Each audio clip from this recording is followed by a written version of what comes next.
দেখো আজকে আমি হাঁসের মাংস রান্না করব পেঁপে দিয়ে। কড়াইতে আমি বেশি করে সরিষার তেল দিয়েছি, জিরা ফোড়ন দিয়েছি, পেঁয়াজ লালচা করে ভেজে নিয়েছি। তারপরে এখানে আমি দিয়েছি পিস্তা বাদাম, কাজু বাদাম, আদা রসুন কাঁচা লঙ্কার পেস্টটা দিয়ে মশলাটা কষিয়ে নেব। সঙ্গে দিয়েছি হলুদের গুঁড়ো, লঙ্কার গুঁড়ো আর জিরের গুঁড়ো।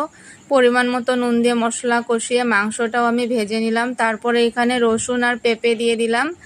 তো এটা আমি এখন আবার ভেজে নেব, মাংসটা কষিয়ে নেব। আর পেঁপে দিলে মাংসটা খুব নরম হয়ে যায়, শক্ত থাকে না।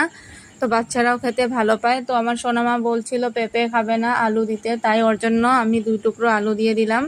তো এইভাবে মাংসটা আমি কষিয়ে নিলাম। আর এখানে আমি একটু জিরার গুঁড়ো আর ইলাচিও দিয়ে দিয়েছি, কারণ কষা মাংসটা খেতে ভালো লাগে। তারপর আমি ঝোল অ্যাড করে জাল করে নিলাম।